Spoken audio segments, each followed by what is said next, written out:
Nuru ya Lugha. Jicho la tatu katika Nuru ya Lugha kwa wosia na simulizi pevu na Shisia Wasilwa.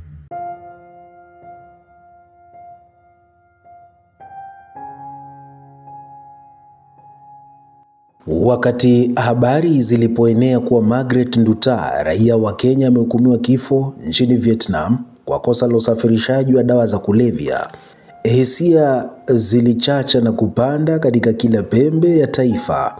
Simulizi yake ni ya kusikitisha. Mwanamke aliyepatikana na hatia katika nchi inayotoa adhabu kali kwa makosa haya. Kwa familia yake, hili si suala la kisheria tu, ni jinamizi. Binti, mama, rafiki, mtu ambaye walimtegemea, anakabiliwa na adhabu kali zaidi inayoweza kutolewa. Wakenya wengi wanaitaka serikali kuingilia kati, lakini uhalisia wa kisheria ni mgumu. Kenya imekuwa ikipambana na biashara ya mihadarati kwa muda mrefu.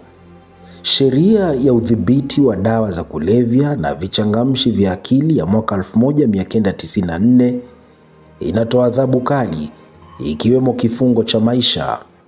Ingawa Kenya haitoi hukumu ya kifo kwa makosa haya, mataifa kama vile Vietnam, Uchina na Saudi Arabia yana sera zisizotoa nafasi ya huruma. Sheria za Vietnam zinahukumu kifo yeyote anayepatikana na zaidi ya gramu 600 za heroin au kilo 2.5 za methamphetamine. Katika mazingira haya, nafasi ya msamaha ni finyu, kwani mataifa haya yanaamini kuwa adhabu kali ndio njia bora ya kupambana na mihadarati. Kwa miaka, Wakenya wengi wamejikuta wakihukumiwa kwa makosa haya nje ya nchi. Mfano ni ndugu wa Kasha waliohamishiwa Marekani na kuhukumiwa kwa kuendesha mtandao wa mihadarati, na wanawake watatu waliokamatwa na heroin nchini Kenya na kuhukumiwa kifungo cha maisha. Kesi hizi zinaonesha kuwa Kenya pia haina msamaha kwa safirishaji wa dawa, lakini adhabu zake si kali kama zile za Vietnam. Serikali ya Kenya inaweza kuomba msamaha wa kidiplomasia au kujaribu makubaliano ya kubadilishana wafungwa, lakini historia inaonesha kuwa juhudi hizi mara nyingi haziwanufaishi waliohukumiwa kwa mihadarati.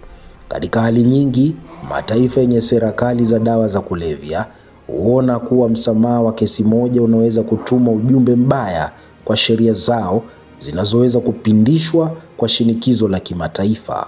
Margaret Nduta, kama wasafirishaji wengine wengi wa dawa za kulevya, huenda si mhusika mkuu wa mtandao huu, bali mmoja waliotumiwa na watu wanaotumiwa na wahalifu wakubwa wanaojinufaisha huku wakibaki huru. Wengi wao ni watu wanaoshawishiwa kwa ahadi za maisha bora, mishahara minono na safari zilizolipiwa kikamilifu, lakini wanajikuta wakihatarisha maisha yao bila kujua uzito wa kile wanachokifanya. Kisa cha Margaret kinapaswa kuwa onyo kwa wengi kuhusu hatari ya kujiingiza katika biashara hii.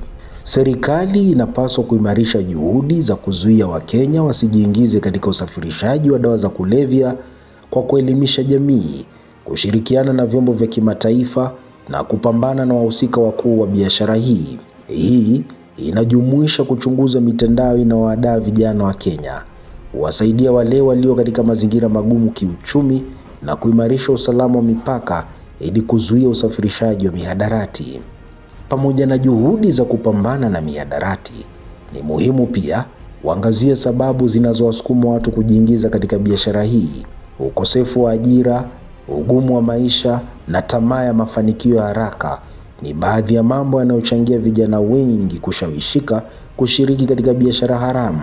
Kupambana na tatizo hili si suala la sheria pekee, linahitaji hatua za kijamii na kiuchumi kuhakikisha kuwa watu hawasukumi kwenye maamuzi hatari kwa sababu ya hali ngumu ya maisha.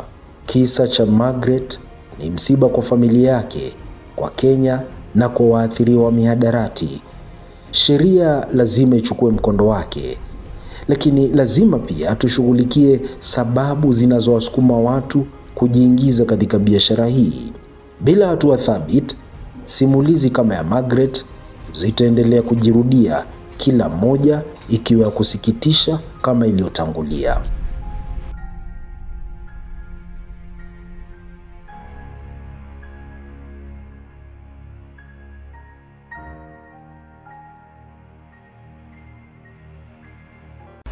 Nuru ya Lugha. Jicho la tatu katika Nuru ya Lugha kwa wosia na simulizi pevu na Shisia Wasilwa.